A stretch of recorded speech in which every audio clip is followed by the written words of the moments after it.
검찰 출신 만물 박사 김용남 의원님 박수로 환영합니다. 네, 안녕하세요. 김용남입니다. 네. 최근에 제가 이렇게 박수 받은 게 처음인 것 같은데. 아 그래요? 최근에는. 딴 데서는 박수 못 받고 다닙니까? 요새 썰렁하더라고요. 특히 저희 당에 가면 썰렁해요, 분위기가. 제가 나타나면 다들 눈치만 보고. 그래요? 반겨주는 사람이 없어요, 요새. 야. 그럼 이제 떡볶이 떠날 때가 된 거지 뭐. 왜 떠날 때가 된 이래요? 거예요. 우리가 박수 칠 때 떠나세요. 지난주 금요일 날 1월 5일 날 경기도당 신년 인사회가 있었거든요. 그래서 그때 한동훈 비대위원장이 왔어요. 그래서 신년 인사회 갔는데 현역이 아니니까 단상 위에 안 올려주더라고요. 그리고 이제 비대위원장하고 현역 의원들하고 단체장들이 단상 위에 올라갔는데 뜬금없이 박문규 전 산업부 장관을 단상 위로 올리는 거예요. 현역도 아닌데.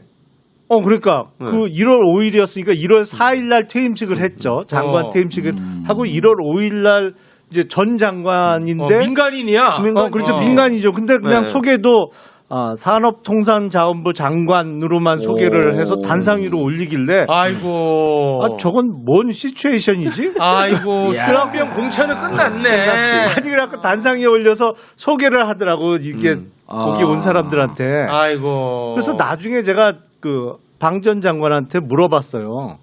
입당하셨어요? 그랬더니 입당 안 했어 그때. 입당 안 했대. 안 했어. 그러니까 심지어 당원도 아니에요. 예. 아이고. 이게 그런데 지금 무슨 상황이냐면 네. 3개월짜리 산자부 장관이 있어. 박문규라고. 네. 그런데 그분이 이분이 지금 몇십 년 동안 공들인 지역구에 네. 낙하산으로 지금 온다는 소문이 파다하단 말이야. 경쟁자 차원이지. 네. 근데 그 사람은 국민의힘 당원도 아닌데 이분은 인사도 안 시키고 네. 그분은 단상에 올려서 인사를 시켰다. 그러니까 이분은 사실 이제 끝난 거야. 끝난 거예요. 그날 1월 5일자로 아이고. 어떡해. 예비 후보 자격에서 유권자로 전환된 거예요. 유권자로. 그냥 유권자예요 이제. 아유. 아니 예비 후보 유권자야, 등록은 이제. 아직 유지하고 있고요. 예비 후보 등록했어요? 그럼요. 저는 오. 12월 12일 날 했죠. 제가 달리 봉도사겠습니까? 보잖아요, 상황을. 이게요.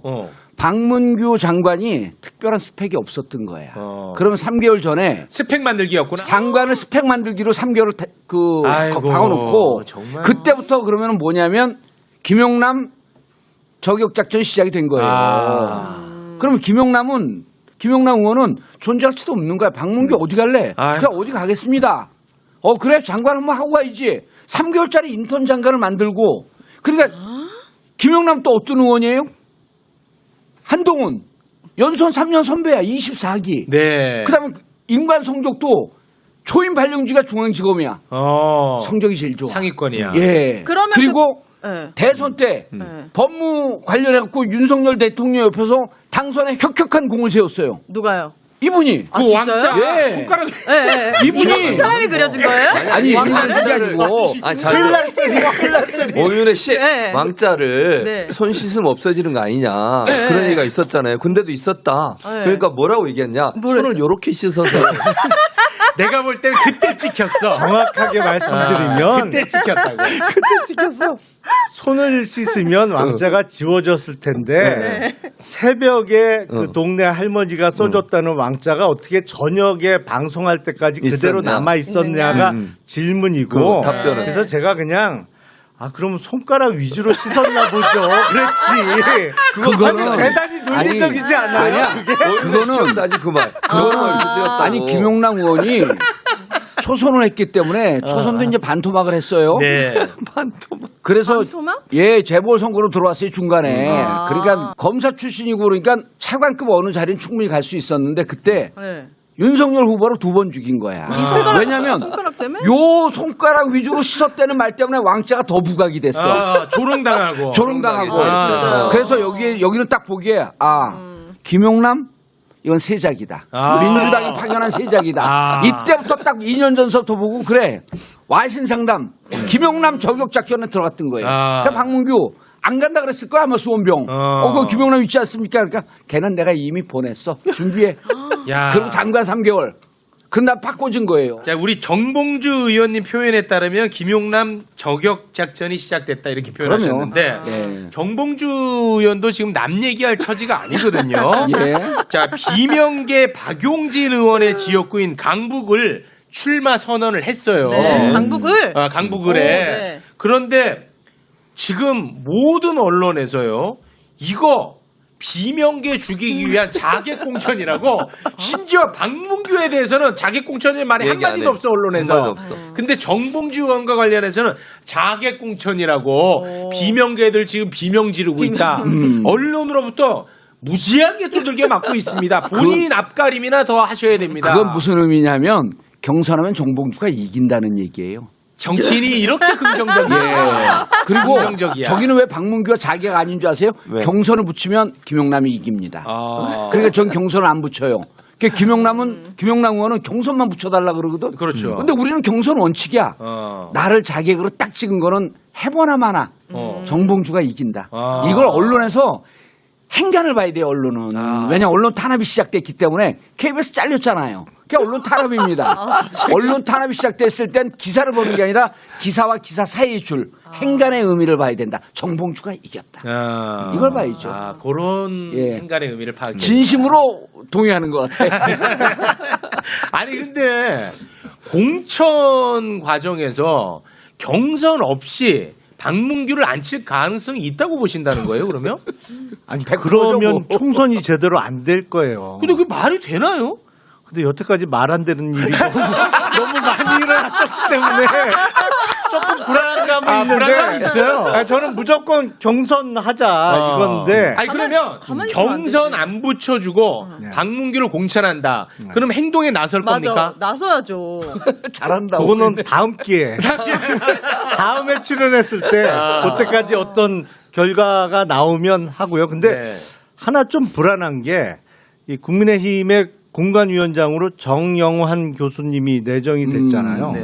근데 그 내정이 보도된 날이 바로 지난 1월 5일 금요일 오후 경기도당 신년인사회에 참석한 한동훈 위원장이 신년인사회를 끝내고 가면서 기자들한테 한 말이에요. 근데 그게 금요일 오후 좀 늦은 시간이었고 제가 이해가 안 되는 게 이 선거판에서 공관위원장이 누가 되느냐는 초미의 관심사거든요. 그렇죠. 그리고 네. 빅뉴스예요. 그렇죠. 근데 신년 인사회에 참석했던 비대위원장이 가면서 기자들한테 툭 던질 얘기가 아니거든요. 이게. 그렇죠.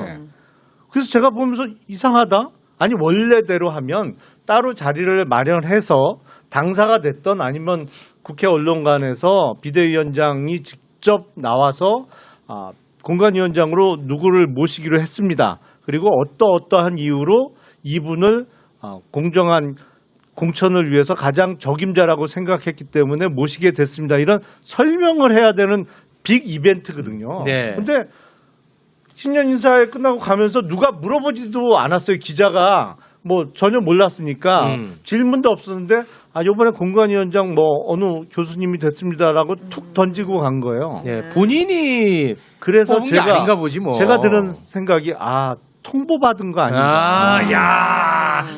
이제 논평이 좋은데요. 원래 좋았어요. 이게 박문규 때문에. 아니, 박민규 때문에 논평이 좋아졌어. 좋아졌어요. 내가 저 얘기를 듣고 통보받은 건 거의 기정사실화되어 있고요. 그리고 두 번째가 뭐냐면 아휴. 통보받았는데 한동훈 비대위원장도 살짝 빈정이 상한 거예요. 마음에 안 그것도 들어요. 맞네. 메시지를 던진 거예요. 그다음에 세 번째 누구를 세워봐야 여긴 바치 사장이다. 라는 메시지까지 한꺼번에 다 던진 거예요. 네. 그거를 예리하게 파악한 김용남 의원은 국힘에 있을 자격이 없어요. 예리해서. 예. 제정신이잖아. 이분 같은 경우에 1991년도에 판사로 재직할 당시에 강간 치상 혐의로 기소된 피고인에게 무죄를 판결을 내린 재판부의 배석 판사였어요. 네. 이런 사람이 공관위원장 하면 되겠어요? 성인지 감수성이 나온 일도 없어. 네. 그래서 오늘 아침에 방송할 때 그 김용남 의원이 얘기하길래 공심위원장 됐어? 이러고 되레 물었다니까요. 되긴 됐어. 보도도 안 나와. 예, 국힘에서는 맞아요. 아무런 반응이 없어요. 의원들이 막. 그들도 더 잘 알겠지. 별로 뭔가 의미 이상하다. 없다고. 발언하는 순간 김용남 운명돼요 다. 뭐 발언했어요? 동안 네, 단위에서. 뭔 말을 했어? 한 번도 안 보셨어요? 아니 이분의 말투가 너무 부드럽고 유순한 느낌이라서 그렇지 사실은 않아요. 검찰 출신이신지 잘 몰랐어요. 네, 검사 출신이에요. 국힘인지도 몰랐어요. 느낌은 녹색당 이런 약간 그런 부드러운 아니 느낌이에요. 그런데 오인혜 씨 어디 나중에 혹시 그럴 일 당하면 안 되겠지만 네. 혹시 당해서 검찰한테 이런 검사 안 좋다고 네. 100% 낚입니다. 낚인다는 게 뭐예요? 조심하세요. 무서운 조심해야 돼요. 사람이야. 조심해야 돼요. 오인혜 씨.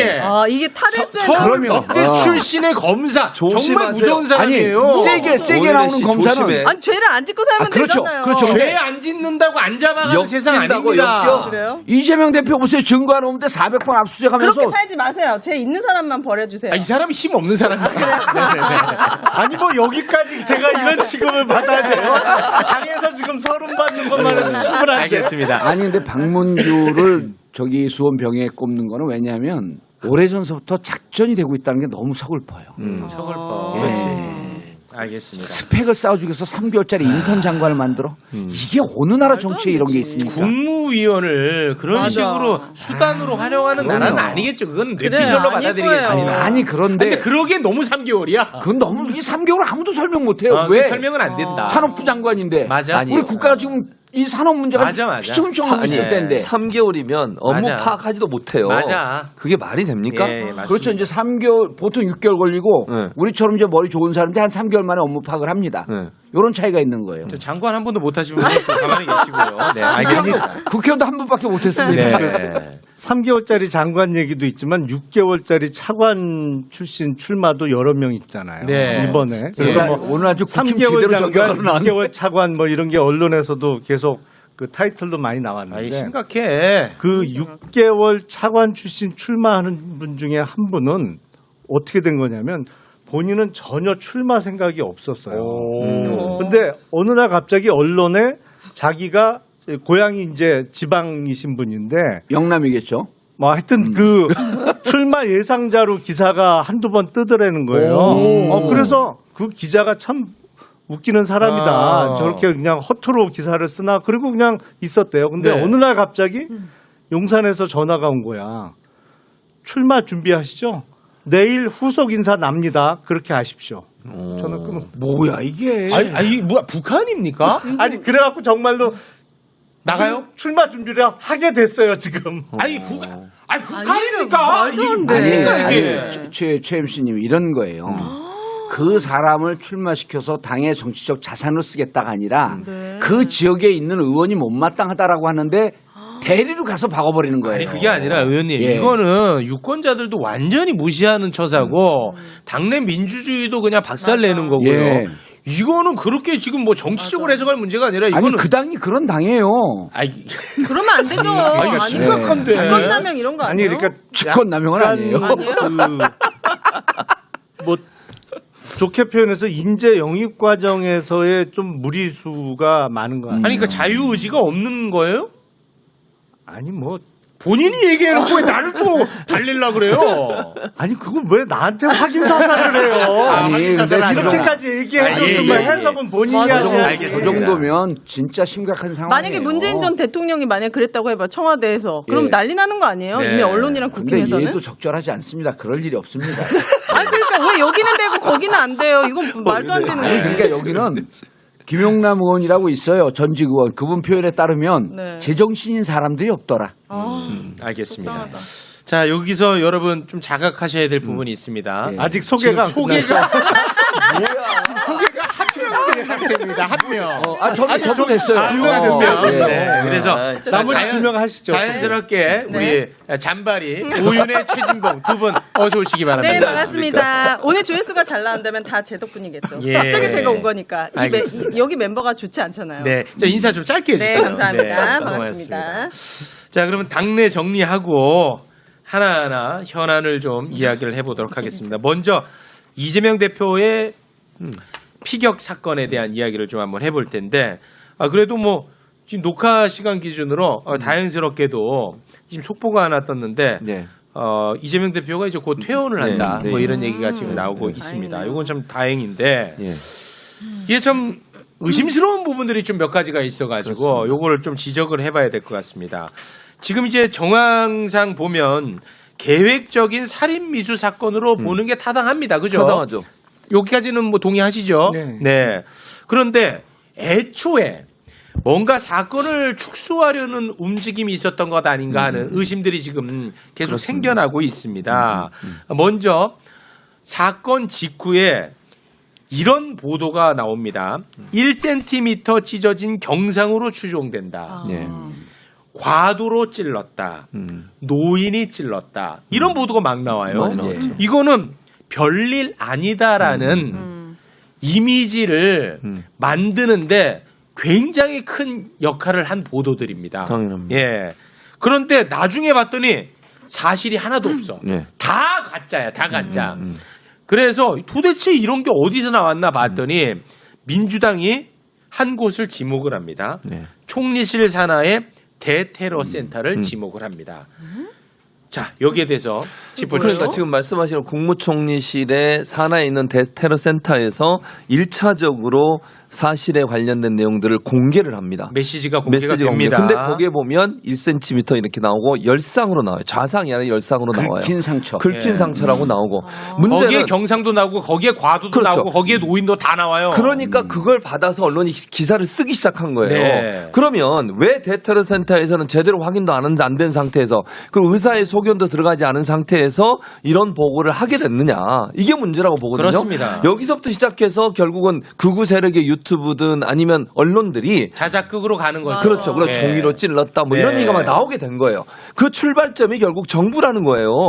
정부면 신뢰 있는 내용을 얘기해야 되는 거 아니겠습니까? 당연하죠. 그리고 전문가의 의견을 듣고 의사의 치료를 받아본 다음에 진단을 받아본 다음에 뭐가 문제인지를 밝혀야 되는 거예요. 네. 전문가도 아닌 사람들이 현장에서 보는 거 가지고 어떻게 이 상처가 어느 정도 깊이가 있는 건지 피가 흥건히 흘렀다고 하는데 거기서는 전혀 설명이 없고 그냥 눈으로 육안으로 봐서 어느 정도 뭐 상처가 난 부분만 가지고 판단해서 얘기한다는 건 대단히 위험한 거예요. 그리고 초기에 이런 내용이 나오게 되니까 그 뒤부터는 계속 여기에 대해서 의문을 품게 되고 계속해서 의혹을 제기하게 되고 경상인 되면 헬기탄이야 이런 얘기까지 나오게 되는 거잖아요. 네, 결국은. 다 연결돼요. 아주 당연히 그럴 좋은 수밖에 지적입니다. 없죠. 네. 이게 정치적 목적이 있는 테러처럼 보이잖아요. 네. 지금 나오는 정황상.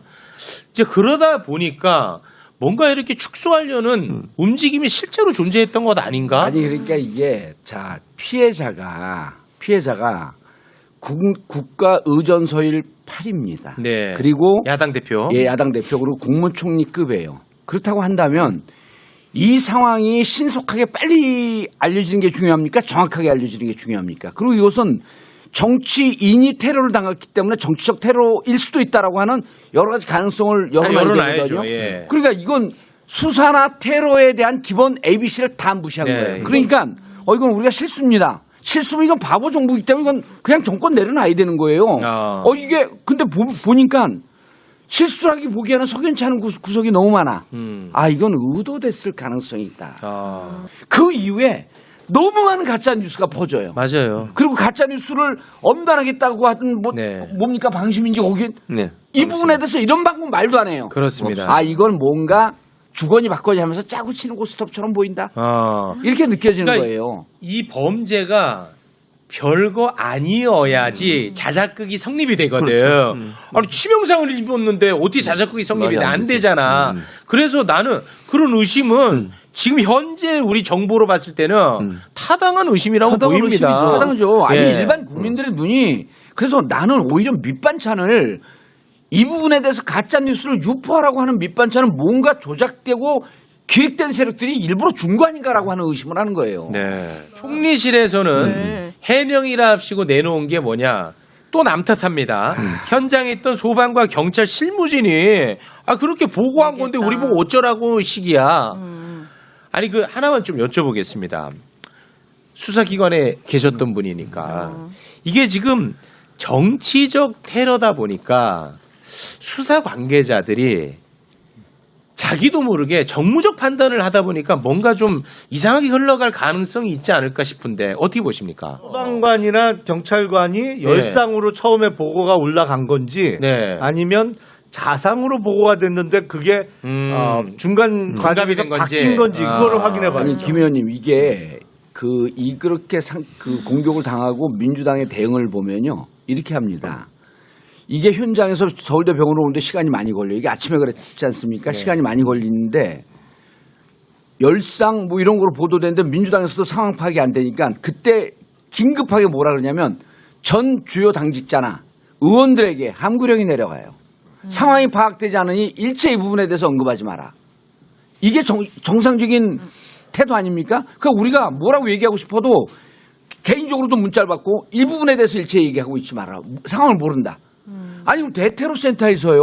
소방관하고 경찰관이 와. 그럼 의사의 점검을 받은 겁니까? 왜냐하면 워낙 의전서열 8일이니까요. 네. 그거를 소방관 경찰관 그럼 밝히세요. 그 사람들 문제 책임지려면은 이럴 정도로 중대한 사건인데 대테러센터가 뭐 하는 데입니까? 무슨 동네 무슨 조그만 센터가 아니잖아요. 네. 예? 무슨 그 열쇠 고치는 센터입니까 여기가? 그 열쇠가 왜 나오는지 모르겠고요. 네. 제가 보기에는 실수라기보다는 약간의 뭔가 의도성이 있지 않느냐. 정무적 의도를 갖고 있는 뭐가 개입이 됐다 이렇게 보이는 거예요. 그럼 확인해 봐야겠죠. 네, 왜냐하면 네. 대테러센터에 근무하는 그 발표와 관련된 공무원들도 야 칼에 찔렸다면서 왜 자상이 아니고 열상이야 뭐 이런 의문을 가졌을 수 네. 있거든요. 그러니까 네. 그 과정은 한번 추적을 해봐야겠죠. 네. 확인할 길이 없어요. 왜냐하면 국힘에서 이제 다 그 힘도 없고 밀려났으니까 어떻게 확인할 거예요? 네. 아니 제가 확인할 건 아니고요. 제가 어떻게 확인을 해요? 그러니까 네. 그 이거는 시간이 권한을 지나면 가진 다 사람들이 밝혀질 해봐야죠. 건데 그렇게 무리하게끔 가짜 뉴스를 얘기하는 거 아니, 상식이 이해가 안 되네요. 아니 왜냐면- 일단 터지고 그렇지. 나면 네. 요 사건을 어. 물타기 해버리잖아요. 본질을 흐리고 아니 실제로 네. 물타기가 많이 됐죠. 물타기가 완전히 됐어요. 많이 그러니까 됐죠. 그러한 정치적인 의도가 있고 이른바 전략 사이드라 이른바 이 정보를 다루는 쪽에서는 충분히 장난치고 싶어하는 자 보세요. 소재죠. 맞아요. 양날이 살아있는 검에 네. 있는 힘껏 목이 찔렸다. 네. 라고 처음부터 알려졌다. 그럼 큰 그러면은 사건이죠.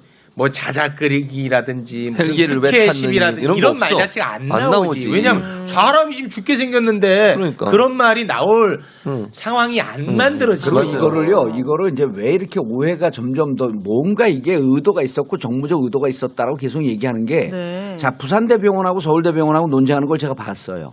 이건 의사들끼리 충분히 이견이 있을 수 있습니다. 네. 그런데 느닷없이 부산대병원은 이런 판단했고 서울대병원은 이런 판단했습니다. 그리고 의사들끼리 커뮤니케이션 하는 와중에서 서울대병원은 이송하는 게 맞을 수 있다라고 하는데 부산에서는 좀 우리가 해볼까 뭐 이런 의견은 충분히 있을 수 있는데 네, 네, 네. 느닷없이 뭐가 터지냐면 부산 의사회 관계자들이 지역 의료를 무시했다는 거예요. 네. 그러면서 본질을 완전히 흐려버려요. 네. 그리고 고발로 이어지고 뭐 그렇게 고발까지요? 완전히 지금 그러니까 이거를 와. 이 사건을 이재명 야당 대표가 살인 테러를 당했다. 요게 딱 한 줄이에요. 이거를 뭉개기 위한 온갖 얘기들이 나옵니다. 그러니까 이걸 보면 처음서부터 네. 그 밑반찬 소재를 누군가가 의도적으로 줬다고 의심하지 않을 수 없는 네. 거예요. 그러니까 이런 이제 의심의 목소리가 많이 나올수록 경찰은 더 투명하게 수사를 해야 되는데 점점 더 오리무중입니다. 지금 나오는 걸 보면 야 이거 언론에 흘리는 내용도 굉장히 선택적으로 하고 그리고 선택적으로 감추고 선택적으로 흘리고 그리고 이 피의자의 신상 정보를 공개한다고 한다고 했다가 그랬다가 또 이제 안 하는 걸로 왜 안 해요? 결론 나고 민주당 당적을 갖고 있다 그랬다가 네. 당적 밝힐 수 없다. 그러니까 이러니까 자꾸 의심을 더 키우는 쪽으로 가고 있다는 거예요. 이거 심각합니다. 심각하죠. 그러니까 피해 신상 공개, 신상 정보 공개에 대한 심의위원회 열어서 안 하기로 했대요. 근데 제가 규정을 읽어드릴게요.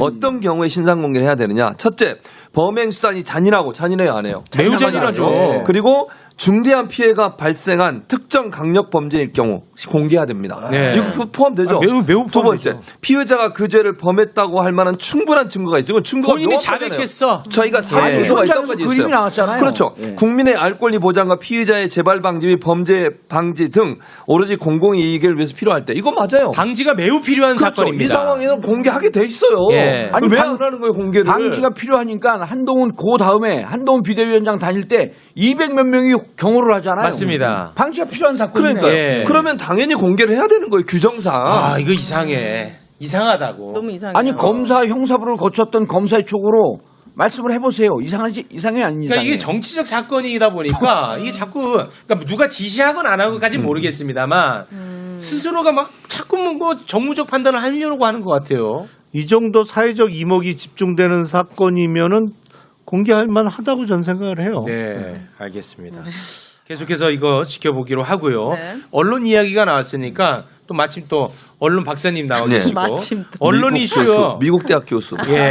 영어로 해보세요.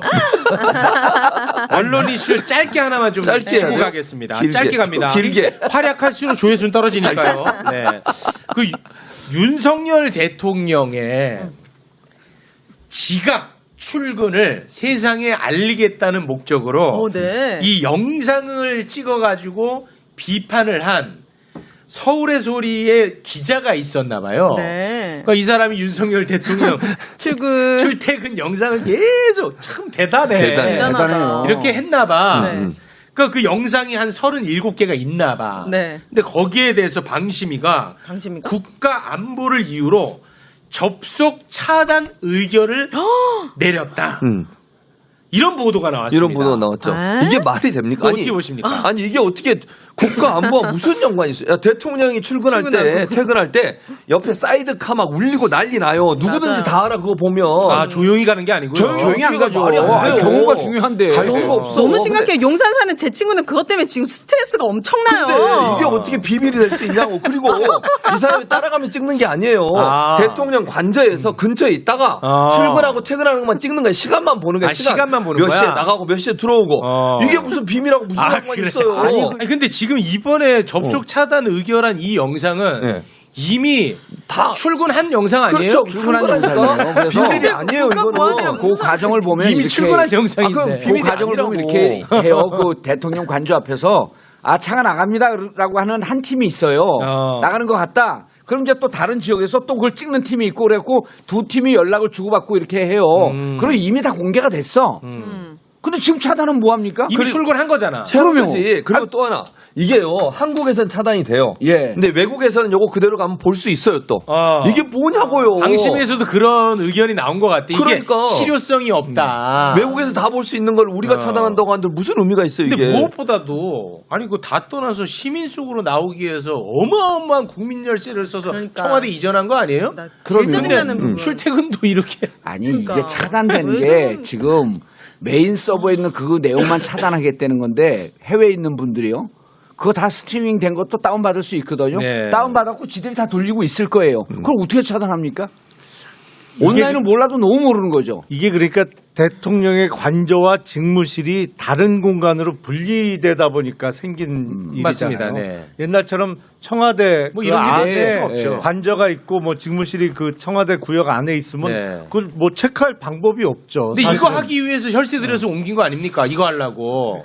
그게 과연 이 대통령실 이전이 네. 맞았나라는 아니 그 근본적인 이제 와서 의문이 들고. 이거 어떡할 거예요? 아니 진짜. 뭐야? 김현님, 예측 못 김현님, 하셨습니까? 그때 대통령실 이전한 게 맞다고 나한테 얘기했잖아요. 언제 제가 그랬어요? 아니 저는 아니 이게 그랬어요? 없는 말씀하시면 안 돼요. 한것 같은데. 아니 비판했어, 저는 비판했어. 그때도 그때는 비판했어요? 청와대 내에 지금 여민관하고 대통령의 직무실이 너무 멀리 떨어져 있으니 이거를 가까이 붙여놔야 된다. 재구조화를 해야 된다. 그때부터 청와대 찍혔네. 내에. 그때부터. 그랬을 수도 진짜 있어요. 이거는 국민의 입장으로서 와. 피해 보상 청구하고 싶어요. 용산 그치? 이전은. 어. 도대체 국민이 얻는 이익이 뭐예요? 아니 그 출퇴근 뭐 미칠 세상 것 같아요. 사람들한테 다 보여주려고 예. 혈세 들어가지고 그거 옮긴다는 거 아니었나요? 근데, 그렇죠. 근데 와. 지금 우리가 웃고 떠들면서 이렇게 얘기하고 있지만 용산으로 이전함으로 인해 갖고 용산 경찰서 병력들 그분들이 죽을 대통령 맛이야. 경호해갖고 그때 10월 29일 날 예? 2020년 10월 29일 날 7천 명을 뺐다는 거 아닙니까? 그래갖고 현장 경비가 안 돼서 이태원 참사 났다고 그 희생자 가족들은 그 주장을 하잖아요. 네. 그럼 나라를 발칵 뒤집혀놓고 그 새떼 같은 목숨을 그렇게 하는 그리고 이제 와갖고 그 동선을 출퇴근 시간 안 알리겠다? 아우. 그냥 다시 들어가는 게 나아요 지금. 이게 그 대통령실 이전과도 조금 관련이 있는 그 비밀이 있는데 비밀 잘한다. 200만 가지. 자 여러분 이건 제가 보챈 거나 비밀. 수고한 맞아, 거 아닙니다. 맞아. 예, 자백하는 겁니다. 비밀? 아니 그러니까 그 청와대 시절에는 대통령의 관저도 구역 내에 있었습니다만 대통령 비서실장의 관저도 그 청와대 영내 있었죠. 예. 옆에 붙어 있는 바뀌지만 그 바로 옆에 붙어 있는 맞습니다. 비서실장 예. 관저가 있었잖아요. 그러니까 대통령 비서실장은 바로 대통령 옆에 항상 그 대기하고 있는 형태로 이제 관저에 머물렀거든요. 네. 근데 작년 12월에 최근에 그만둔 김대기 비서실장이요. 네. 같이 이제 2022년 5월 9일 날 들어갔잖아요. 대통령실에 비서실장으로 임명이 돼서 1년 5개월 동안 분당에서 출퇴근을 했어요. 옆에 안 있었어요? 옆에 안 비서실장이? 있었어요. 분당에서 출퇴근했어. 그러니까 이게 제가 근데 더 웃긴 거는 뭐야? 1년 5개월 달 분당에서 출퇴근했지. 네. 그런데 지난 11월에 이사했어요. 대통령이 사는 관저 옆으로 이사했어. 갑자기? 근데 12월에 잘랐어. 야, 이거 이게 나랍니까? 왜 아니 그래? 그거를 이해하기 와. 위해서는 지금 이제 간단하게 설명했는데 청와대가 있으면요. 네. 그 비서실장 관저가 바로 옆에 붙어 있어요. 네. 그래서 그게 상식이죠. 여기도 경호를 받습니다. 그래서 비서실장 혼자만 들어서 숙직을 하는 게 아니라 가족들이 다 이사를 해요. 네. 제가 여기도 여러 차례 가봤거든요. 네. 그래서 여기서 이제 관저에서 사람들 만나기도 하고 그런 건 뭐냐면 비서실장은 늘 대통령한테 붙어서 이름도 김대기 아니야. 대기하고 있어야 돼요. 근데 왜 대기를 분당에서 대기를 안 해요? 한 거예요. 분당에서 왜 한 거예요? 대기를. 야, 나 정봉주 위원 때문에 처음부터 보네. 대기를 안 한 겁니다. 좋았어. 그럼요. 그거는 이거는 왜 비서실장이 진짜 직무유기에 아, 문제가 있는 거였지. 아니 그러니까 이거 그게 완전히 개판이라는 그러니까 뭐 얘기예요. 알만한 없어서 사람들은 됐나? 그런 게 황당한 거예요. 아니 어떻게 대통령 비서실장이 그게 가까운 거리도 아니고 분당하고 한남동이면 멀잖아요. 멀죠. 아니 그렇게 먼 거리에서 출퇴근을 하면서 대통령 지근거리에 안 머물러 있을 수가 있냐. 그것도 한두 달도 아니고 1년 5개월 동안. 네. 그 공간이 없어서 그랬던 거예요? 아니면은 아니 그건 아니죠. 공간은 있는데? 추측해 보건데 네. 이 비서실장 공간으로 들어오면 사실상의 감시가 이루어집니다. 아니 그 자기가 믿을 수 공간에 있는 사람 아니었어? 뭐 언제 들어오느냐 출퇴근이 그렇죠. 확인되죠. 아니 그리고 이제 이 동선이 많이 제약을 받죠. 네. 근데 이제 분당은 그야말로 개인집이잖아요. 그리고 거기다가 뭐 별도의 경호실이나 이런 걸 마련하지 않거든요. 네. 그러니까 동선 파악이 잘 안 돼요. 네. 그 대통령실 입장에서도 또 정부 기관 쪽에서도 그러다 보면 이제 분당 클럽 얘기가 나옵니다. 난 딱 그렇게 예측이 되는데 딱 뭐냐면 여기까지만 사주진? 아니 이거 보세요. 비서실장이 비서실장을 얘기할 때 이렇게 얘기해요. 술 마시는 데 아니에요? 총리 얘기할 때도 이렇게 얘기하는데 뭐야? 1인 지하 만인 지상 아니에요, 비서실장이. 그럼 비서실장 대통령에게 무언가 줄을 대고 연줄을 대고 싶은 사람이 비서실장에게 모인다는 얘기예요. 그렇겠죠. 클럽이 모여서 술 먹는 게 아니라 그럼 거기에서 김대기 커넥션, 김대기 라인이 형성된다는 얘기입니다. 사조제. 그러면 근데 잘렸잖아요. 아니죠. 그 1년 5개월 동안 호가호위하면서 거기서 했었을 일이 뭔지 궁금하다 이 얘기를 하는 거예요. 그럼 김영남 의원이 그러면 아, 딱 그 예. 행간의 의미를 알아야죠. 김대기 도대체 실장의- 1년 5개월 동안 뭔 짓을 했냐. 아니 이렇게 우리 국가를 위해서 중요한 정보를 이제서야 얘기하는 의원님도 참 비겁하고. 아니 최근에 알은 것 같아요. 아 최근에 알았어요. 그럼 이 비서실장 의지에 땡큐. 따라서 안 있었다는 거죠, 최근에 안게 옆에? 아니라는 모르겠어요. 아니, 근데 아무튼 11월에 이사 갔는데 12월에 또 잘렸어. 1년 6개월 동안 지금까지 국가 운영 시스템 구조를 보면 개판이란 얘기예요. 개판이네. 엉망이야. 엉망진창입니다. 엉망진창이야. 그 한남동 관저로 이사하게 된 거는 아마 본인이 위기감을 느껴서 그렇지. 그랬을 거예요. 분당 클럽에 대한 소문이 내부적으로 나기 시작하고 이런저런 보고도 올라가고 이 점에 지적해야 될 게 있습니다. 감사원이 전현희전 권익위원장의 감사를 했잖아요. 그 내용 중에 근태가 들어가요. 근태 문제를 고위공직자 근태 문제가 들어가. 맞아요. 그러면 감사원이 왜 대통령이 근태는 조사 안 하는 거야 대체? 아 대통령이 그 못해도 왜냐면 고위공직자에 다 포함되잖아요. 출퇴근 시간 정확하지 않는 거. 전현희 위원장을 뭐까지 문제를 삼았냐면 행사가 있어가지고 9시 행사장 갔다가 들어오는 것도 문제를 맞아요. 삼았어요. 네, 네. 아니 그럼 대통령은 출근 시간, 퇴근 시간 마음대로 안 해도 그냥 자기 마음대로 다녀요? 안 되는 거죠. 그것도 근태 조사해야죠. 예, 그러면 감사원이. 알겠습니다. 네. 자 그러면 지금 가장 큰 뉴스 지금부터 또 함께 이야기 나눠볼 텐데요. 김건희 특검 그리고 50억 특검 결국 대통령이 눈치 일절 보지 않고 거부권 행사했습니다. 이 관련해서 우리가 이야기를 많이 나눴으니까 요거 하나만 좀 여쭤보고 싶은데 진짜 윤석열 대통령은 가족의 사법 리스크를 권력으로 해소하기 위해서 대통령이 되려고 했던 것 아닌가?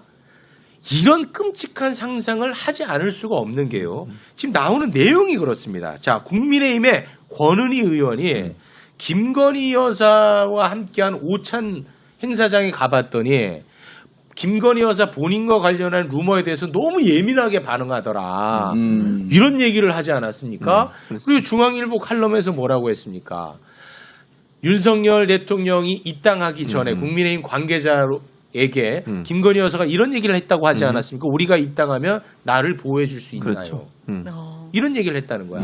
그리고 금태섭 김경률 비대위원장은 지금 김건희 여사 리스크에 대해서는 다들 알고 있다. 하지만 입 밖에 꺼내지 못하는 상황이다. 어떻게 보세요?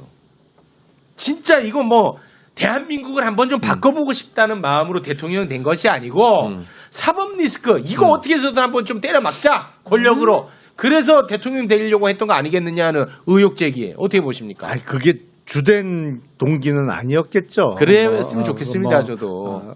그거는 아닐 텐데 문제는 소위 김건희 특검법을 해결하는 방법이 그건 뭐 저도 수차례 말씀을 드렸습니다만 이렇게는 절대 해결이 안 된다는 거죠. 네. 근데 그걸 지금 무리하게 거부권 행사해서 재표결하면 폐기하는 제가 보기엔 재표결하면 폐기될지가 상당히 의문이에요. 아, 지금 흘러가는 양상으로 네. 봤습니다. 제가 왜냐하면 보기엔 폐기 안 된 그 통과될 가능성도 꽤 높아요. 거기 한 표예요.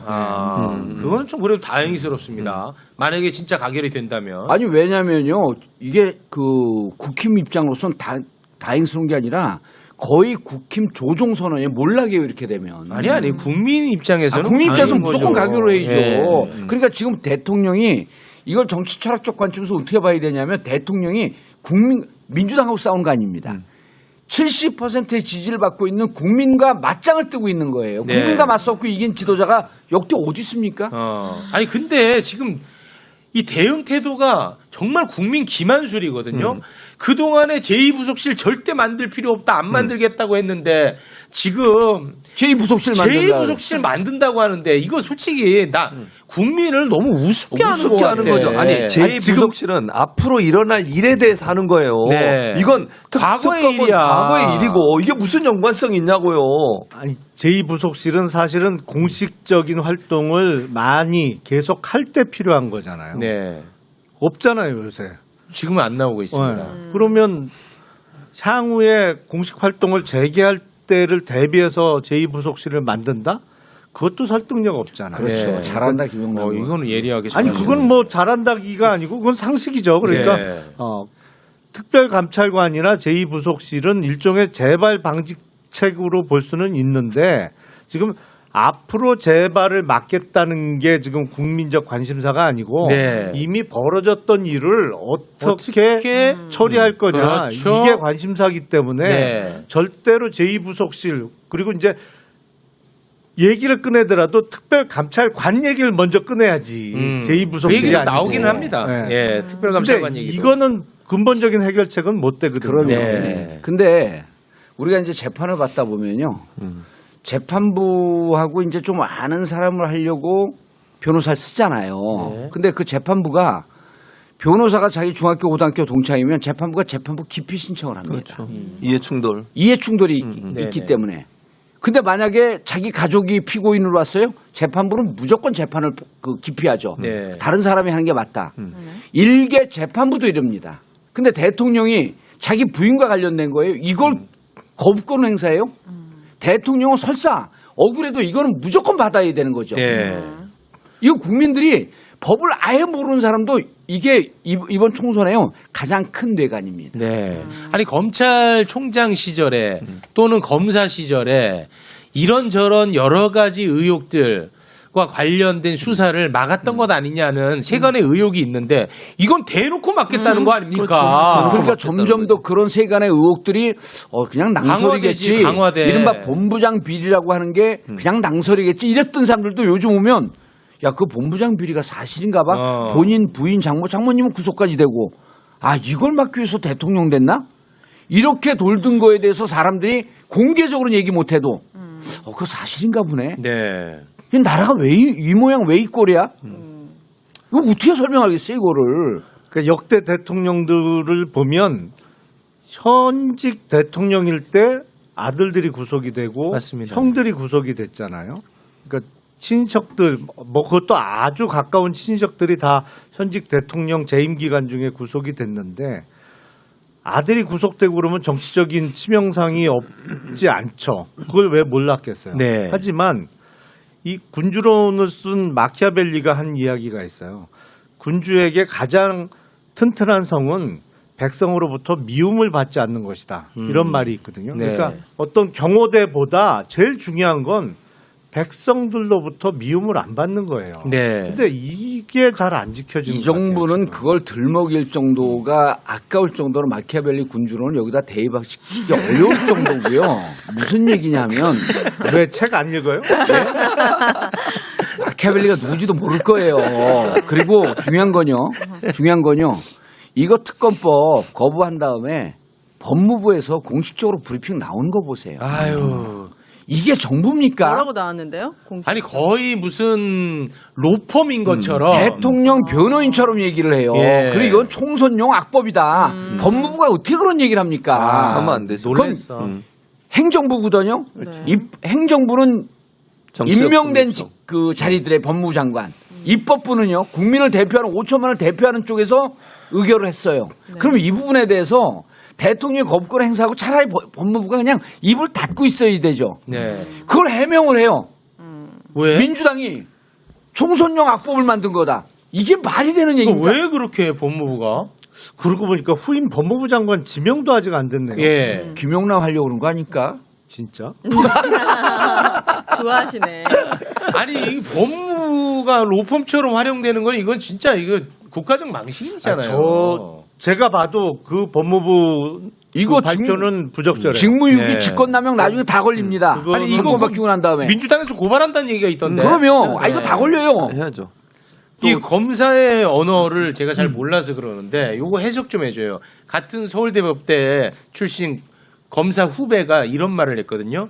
한동훈 비대위원장이 50억 특검과 관련해 가지고 대장동 특검이야말로 자기 당 대표를 보호하려는 방탄 특검이다. 이게 무슨 말이에요? 왜 이 방탄 이재명 방탄 특검이라는 게 왜 나오는 거예요?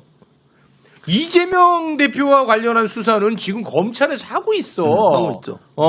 너무나 열심히 하고 있어 해도. 그러니까 이게 왜 특검이 이재명 방탄 특검? 이건 해석해 주셔야지. 같은 서울대 법대 검사 출신이니까. 우리가 이렇게 매블쇼를 하고 있습니다만 네. 저의 공천에 싹은 자르지 맙시다. 조금은 아직 남겨둡시다. 미련이 남아요. 아니 그냥 저는 이거 신뢰 해석해 같은 거라도 좀 아니 이거 남겨둡시다. 해석해 달라는 거야. 아니, 해석. 해석이 안 된다는 아, 게 그러면은 해석이 안 그 된다는 게 특검을 하면은 이재명 대표의 사법 리스크가 해소되는 거 아니에요? 혹시 그 특검이 진행되면? 왜? 왜? 어떤 그거- 방식으로? 아니 그 특검이 진행되면은 사실 알고 봤더니 이재명이 죄가 엄청 많은 줄 알았는데 알고 보니까 죄가 더 큰 없다. 죄를 지었거나 알고 보니까 뭐 더 큰 죄를 지은 사람이 나타났거나 아니 이거 특검을 통해서 이재명 대표의 죄가 결정되는 게 아닙니다. 아니죠. 그리고 예. 이 50억 특검은 이재명 대표가 대장동 사건의 주범이다라고 하는 선입견 미리 결정을 해놓고 들어가는 건데 네. 증거를 아무것도 못 찾잖아요. 근데 그 와중에 그럼 대장동에서 김만배를 통해서 50억씩 받은 사람 왜 수사를 안 하지? 돈이 흘러가는 곳이 범죄가 있는 곳이거든요. 네. 대체로 거물 법조인이거든. 예. 네. 근데 다 거물법주냐. 그러니까 이걸 수사를 안 하니까 50억 특검을 하자고 한 건데 이거는요 이재명 대표하고 아무런 관계가 없어. 그렇습니다. 근데 왜 그러냐? 왜 이 얘기를 하냐? 이 한동훈 비대위원장이 검사 있을 때도요 언론 관련 일을 오래 합니다.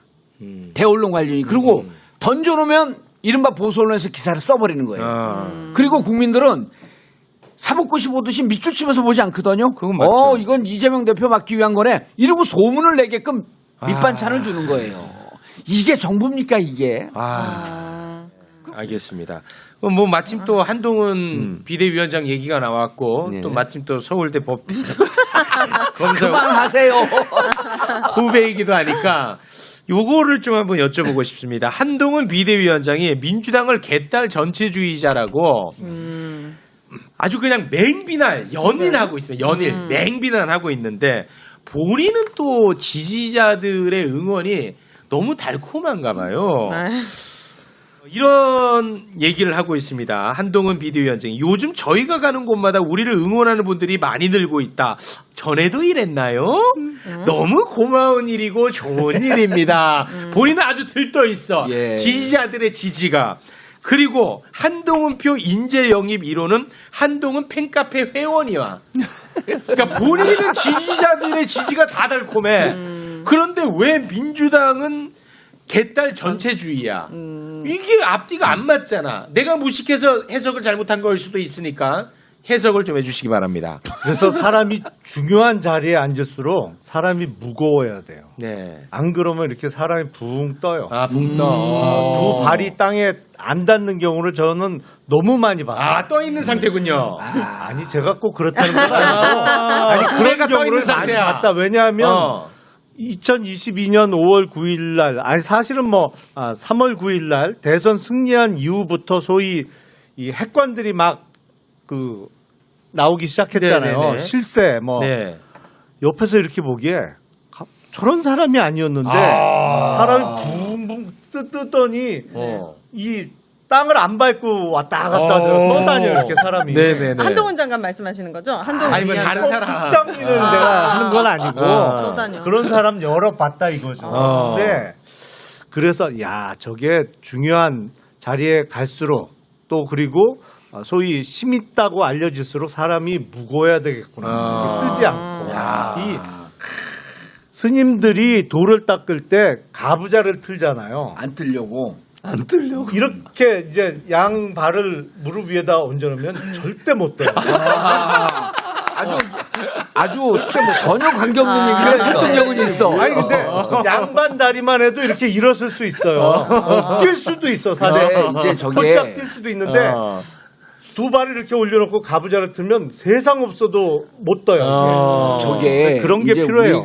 우리도 이제 한때 팬덤에 이렇게 사로잡혀 본 경험이 있는 사람들 아니에요? 네. 저게 이제 이른바 전문 용어로 좋아요 뽕을 맞았다 그래요. 그리고 한동훈 장관이 대통령 취임하자마자 법무부 장관 돼갖고 지금 근 2년입니다. 2년 동안 꿈속을 헤매고 있는. 본인이 잘한 게 뭐가 있어서 꿈속을 헤매는 거예요? 본인의 실적이 뭐예요? 너무 아니, 좋구나.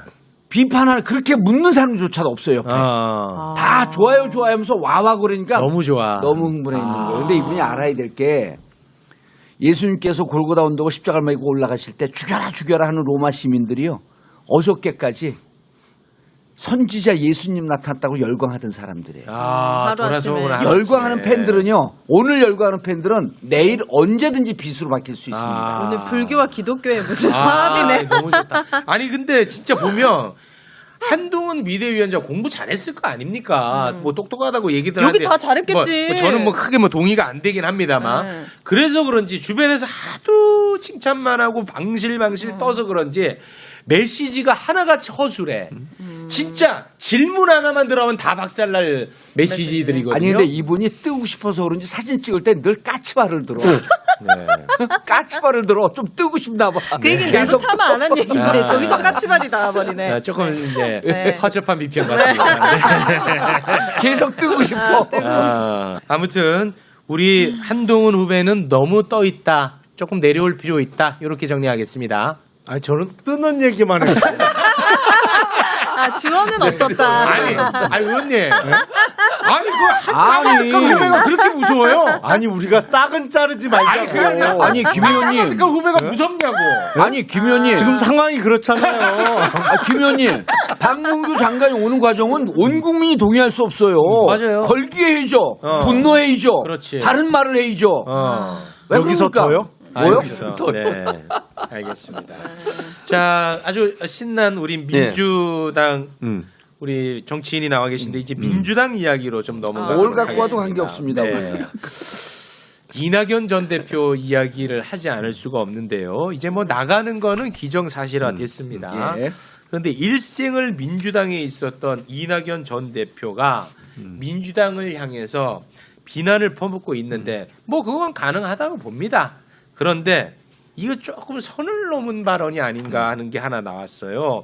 민주당 의원의 44%가 전과자다. 오. 와 이거 세거든요. 이거는 민주화 운동, 노동 운동을 한 동료, 후배, 선배들의 얼굴에 진짜 이건 고춧가루 뿌린 거거든요. 야, 이거 어떻게 보십니까? 저는 이 보도를 보고요. 참고로 여기에 의원도 아닌데 전과자 한 명 나와 있습니다. 저 전과 3범입니다. 네. 전두환 시대 때 한 번 들어갔고요. MB로 인해서 한 번 들어갔고요. 그 다음에 벌금 한 번 낸 거 있고 이게 다 싸운 겁니다. 그런데 권력자와 그렇죠. 그리고 아니 전두환 때 싸운 거는 서울에 보면서도 나오지 않습니까? 그 내용들이. 맞아요. 자, 이분이요. 자기가 지금 침을 뱉고 그렇게 아프게 공격하는 그분들과 함께 6개월 동안 당대표를 했던 분들이에요. 네. 그리고 이분 국무총리 할 때 이 분들이 다 동의하면서 국무총리 잘하라고 도와줬던 분들입니다. 네. 이거 거두절미하고요. 저는 아주 나쁜 기자적 습성을 그대로 보여주고 있다. 그러니까 이렇게 하면 그대로 보도 나오거든요. 전과자 집단이 되고 한 발 더 나가볼까요? 지금 저쪽은 무슨 정권입니까? 검찰 정권 아니에요. 야, 검찰 정권 너네 왜 가만히 있어? 이 정당 놔두면 안 돼. 범죄자 집단 때려잡아. 범죄자 집단 때려잡아. 이 메시지까지 같이 있는 아니 거예요. 그러면 이거는 어떻게 보면 이 정부에 힘을 실어주는 발언이네요. 그러면 저는 이낙연 대표의 탈당 과정에 나중에 보십시오. 이게 이낙연 전 대표가 종국적으로 꼴이 날 정당이 어딘지 전 느낌이 와요. 어딘데요? 전 국힘으로 갈 것 같습니다. 에? 이분은 또다시 떡을 줄 곳으로 가는 것이죠. 자기가 노력을 하면서 뭔가 정치적 업적을 쌓으려고 하는 이런 고통의 가시밭길을 한 번도 걸어본 적이 없어요. 근데 이재명 대표가 있는 상태에서 돕고 협조하면서 그 다음에 차기를 도모해야 되는데 너무 급해요. 여기선 길이 안 보인다고 생각하는 거야. 그럼 그 다음에 떡 줄 데가 어딥니까?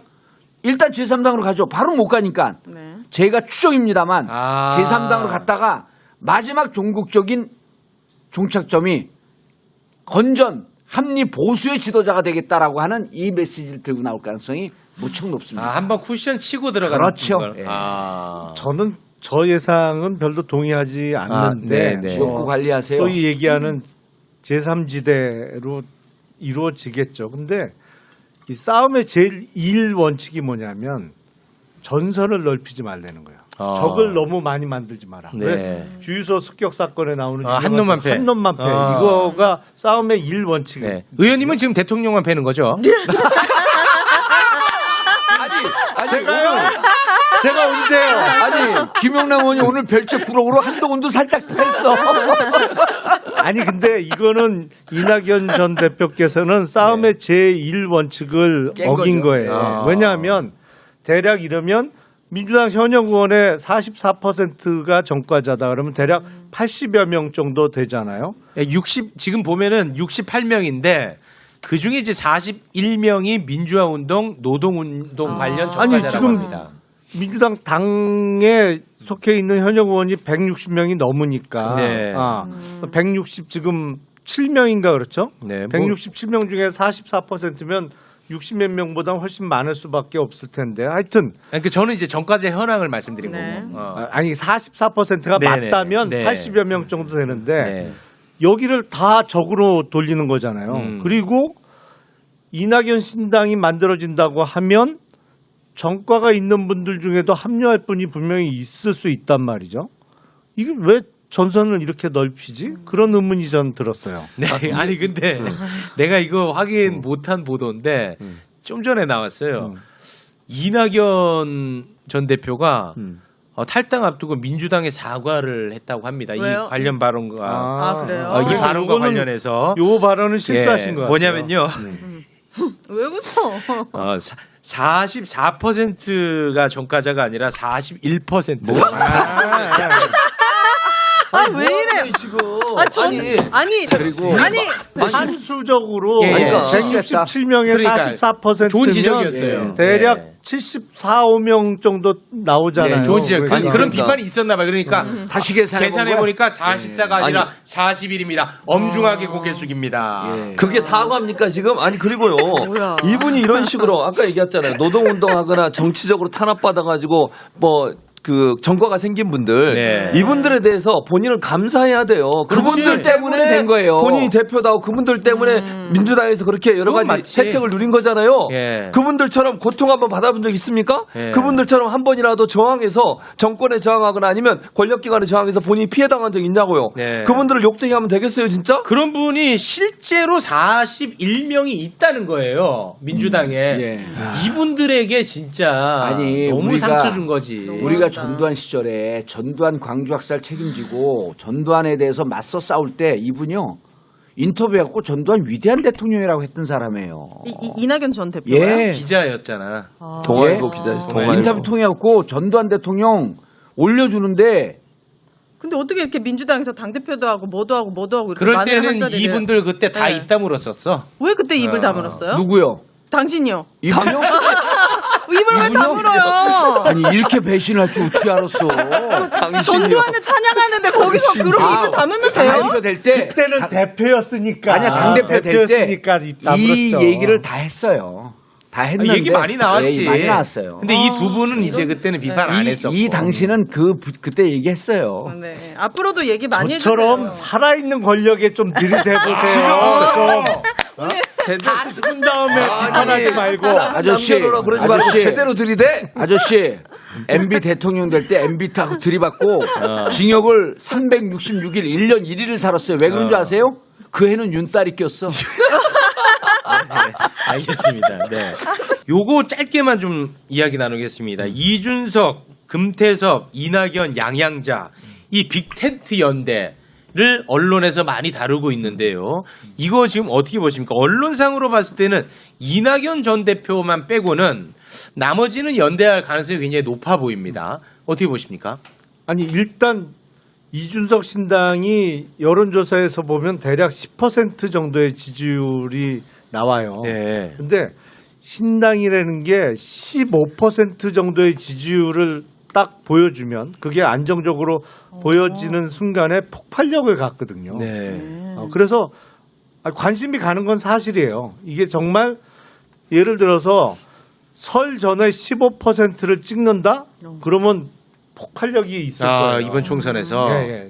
확 커질 겁니다. 그리고 입당하는 사람들도 어마어마하게 늘어날 거예요. 그래서 관심이 가는 거는 사실이고 제가 보기엔 양 당이 지금 시끄럽기 때문에 소위 제3지대에 대한 관심이 더 높은 것 같아요. 네. 김영남 분도 가시는 거 아니에요? 이준석 아니에요. 신당으로? 저는 경선한다니까요. 만약에 안 시켜주면 갈 가능성도 있어요? 만약에 경선을 안 시켜준다. 그렇지. 그러면 그 선택지 중에 하나는 될 수 있을 전략 거 아니에요. 공천하면. 아니 그러니까 만약에 경선을 안 시켜준다. 안 시켜준다. 그러면 선택지는 3개 정도 되잖아요. 뭐예요? 어디요? 불출마. 불출마. 4개구나. 자, 불출마. 불출마까지 불출마. 하면 불출마. 근데 그다음에. 불출마는 제가 불출마하지는 않을 거기 때문에 사실상 선택지가 3개입니다. 네네. 그러면 뭐요? 무소속. 무소속. 제3지대. 제3지대? 이준석 와. 신당, 민주당. 이론적 선택지가 이론적으로 그렇다는 거예요. 이론적으로. 제가요. 이론적으로 3개인데 최영신님, 제가 저 얘기 끌어내려고 한 달 동안 노력했어요. 아니 오늘 썸네일 나왔네. 지금. 이론적 선택지는 3개다. 있다. 근데 저는 근데 경선이 될 거라고 믿고 있어요. 안 된다고요? 저는 그 제3지대 안 간다고 보는 게 이게 뭐냐면 잘 봐야 되는 게 이준석 대표가 그 윤석열 대표는 비판하는데 검찰 비판을 안 해요. 묘해요. 스탠스를 보면. 그리고 이준석 대표가 가까이서 이렇게 이제 관련하고 있는 사람들 얘기를 들어보면 뭘 하는지를 모르겠다 그래요. 언론에서 관심이 있는 이슈는 다 던져요. 처음에 우리가 이거 준비할 때 이렇게 얘기를 했어요. 지금 윤석열 정당은 우익 정당이 아닙니다. 보수 정당이 아니에요. 극우도 아니고 지 멋대로 정당입니다. 지 멋대로 정치거든요. 그럼 보수 지역에 생각 있는 사람들이 보수가 몰락하고 무너지고 있다. 건전 합리적 보수를 바로 세우겠다라고 하게 되면 아까 김영남 의원이 말씀했던 가는 방향이 정확하기 때문에 지지율 10% 넘어가게 되면 폭발력이 있을 여지가 있어요. 네. 근데 이미 이합집산 합종연행 잡탕이 되고 있어요. 이러면 탄력 못 받습니다. 그 저는 이준석과 이낙연 낙석 연대가 무조건 된다라고 보는데 처음에는 반짝할 거예요. 반짝하는데 그럼 어디로 가는 거지? 말이 두세 마리가 끌고 있는데 말들이 각자 가잖아요. 이게 결국 못 갑니다. 아, 중간에 무슨 탈이 난다는 거예요? 국민들이 보기에 뭐 하겠다라고 하는 정체성이 불분명하면 거기에 대한 지지가 폭발적으로 올라갈 수가 없어요. 네. 처음에는 세력이 붙으면서 반짝했다가 결과적으로 나는 힘을 못 받을 것이다. 네. 그리고 그 이준석 전 대표의 신당을 두고 몇몇 분들은 이거는 어차피 국민의힘을 기반으로 둔 위장 신당이다. 이런 평가도 있는데 그건 어떻게 보세요? 총선 결과가 국민의힘이 완전히 참패를 했어요. 그리고 이준석 신당은 선전했어. 교섭단체 구성을 네. 넘어서는 의석수를 가졌어. 네. 특히 수도권에서 지역구 당선자를 냈어요. 네네네. 그러면 사실상 네. 신당이 국민의힘을 흡수 통합하는 형태가 가능하겠죠. 크게 두 가지 흐름이 있을 수 있어요. 첫 번째는 지금 말씀하셨던 이준석은 탈당을 했잖아. 이준석 대표는. 네. 탈당을 해서 이번 총선에서 경쟁을 해서 본인들은 약진을 하고 국힘이 이렇게 되면 100석 미만으로 완전 참패하는 상황. 네. 이렇게 될 때는 본인들이 구심점을 갖고 중심이 되면서 국힘을 흡수 통합하는 길로 가겠다라고 하는 그림표를 그리고 있고요. 또 국힘 내부에 누가 있냐면 총선을 거의 불출마를 생각하고 있는 유승민 의원이 있어요. 네. 유승민 의원 같은 경우는 탈당 안 합니다. 네. 지금까지 기존은 탈당 안 하고 국힘이 내부적으로 망하게 되면 참패를 하게 되면 누군가에게 국힘을 살려달라고 하는 SOS를 칠 텐데 그때 자기가 등장을 하겠다. 그래서 내부에서 국힘, 그러니까 결국은 여기서 전제는 뭐냐면 윤석열이든 한동훈이든 이들 세력은 쪼그라들거나 몰락한다라고 하는 그림표들이 있는 거예요. 그래서 이준석은 밖에서 국힘을 먹겠다. 유승민은 안에서 먹겠다. 국힘을 먹겠다. 둘의 전제는 똑같습니다. 윤석열 주도하에 이 총선은 망했다. 그러니까 결국 친윤은 이제 역사의 뒤안길로 가는 거고. 역사의 뒤안길뿐만 아니라 어디론가 또 가겠죠. 네네, 알겠습니다. 그럼 거기에 이낙연 전 대표도 함께할 가능성이 높다. 아니 이게 묻어간다 그랬잖아요, 제가. 그래서 종착점이 거기가 될 가능성이 높다. 저는 여기 계신 분들 다 정치하실 거잖아요, 앞으로. 아니 그래서- 이분 안 해요. 안 해요, 왜요? 방통위원장 할 거예요. 그러니까 모두 한 자리씩 하실 거잖아요. 오늘 녹화 기준으로 진짜 또 엄청 비참한 뉴스들이 나왔어요. 저는 이 얘기를 꼭 드리고 싶어서 충남 패안에서 일가족 세 분이 숨진 채 발견됐어요. 9살 딸아이가 그 소아당뇨를 앓고 있었거든요. 근데 이 부부는 굉장히 평소에도 지역사회에서 봉사활동을 많이 하신 분들이에요. 그러니까 뭔가 착한 사람들은 남에게 더 피해주기 싫어가지고 세상을 떠나고 민폐투성인 사람들은 사회에서 목소리가 더 커지고 있는 정말 불행한 사회가 되어가고 있거든요. 정치권은 시끄럽지만 대한민국은 병들어가고 있어요. 그래서 이런 사회적 약자들에 대한 관심을 진짜 많이 가져주시고 저도 아이가 있지만 불행한 나라에서 키우고 싶지 않아요. 그 양육화가 심한. 그래서 꼭 정치인 되시면은 꼭 이런 부탁을 좀 들어주셨으면 좋겠습니다. 근데 우리도 거의 패급 수준일 거예요. 밖에서 보기에는. 네. 알겠습니다. 네. 근데 정치 혐오는 안 좋아요. 그렇게 얘기하지 마세요. 예? 아니 정치인이 되겠다는데 정치 혐오를 한다고? 정치인이 되겠다는 말도 너 어떻게 보면 결례인 게 이분이 지금 30년째 정치하고 있는데 40년이요? 야, 뭐 마치 이 사람 무슨 신생아 취급해. 총선 12번 얘기 안 들으셨어요? 아니 한 번밖에 총선 당선 안 12번. 됐다면서요. 그러니까 뭐가 됐든 그러니까 언젠가는 정치 하실 거잖아요. 이거는 아니 이번에 총선 나가신다고 그 하니까. 너한테 저는요. 아니 완전 확인 사살을 하시는 저는요. 본투 팔로틱스. 그냥 정치인으로 태어난 사람이에요. 40년째 정치하고 그럼 있어요. 힘 좀 써주세요 정치인으로서. 알겠습니다. 힘은 없어. 힘은 없어요. 힘은 없는데 당의 중책을 맡고 있는데 힘이 없어요. 네. 아, 네. 정치 지망생은 아니다. 네. 꼭 지망생은 아니다. 당선되시길 바랍니다. 네. 네. 아니 무슨 끝낼 때 40년째 연습생이야? 알겠습니다. 저보단 힘이 있으시잖아요. 네. 다들. 우리 저 김용남 의원님. 네. 진짜. 아니 근데 오늘 앞에서 거기 옆에서 보잖아요. 네. 정면에서 보는데 좀 짠하지 오늘 않나요? 유난히 표정이 슬퍼 보여. 짠해, 왠지. 나 가슴 속으로 눈물이 막 났어 보는데. 근데 사실은 이게 겪으면서 예를 들어서 아까 말씀드렸던 경기도당 신년인사회, 박문규 후보의 출판 기념회 이런 거를 저는 몸으로 겪잖아요. 그리고 이제 당원들이 이렇게 반으로 쪼개지는 게 그 느껴지거든요. 총선 물 건너간 거예요 저렇게 되면. 네. 그 사실은 속으로는 정말 피눈물이 납니다. 오늘 슬퍼 보여. 힘내세요. 그러면서 울지 마 진짜. 아니 울진 않아요. 근데 밤마다 갈죠. 민주당으로 가겠다. 아니, 그거 좀 하지 마. 그건 아니고. 야, 그거 진짜, 그 부분은 진짜 편집하고 싶은데, 웃겨서 편집을 못하겠어요. 아니, 근데 이거 진짜 나 편집하고 싶거든? 이거 편집하는 게 예의야, 그리고. 근데 너무 웃겨. 뭐가 웃겨. 그럼 안 하겠네. 알겠습니다. 오늘은 여기에서 마무리 짓겠습니다. 함께 해주신 네 분, 진심으로 고맙습니다. 감사합니다. 감사합니다.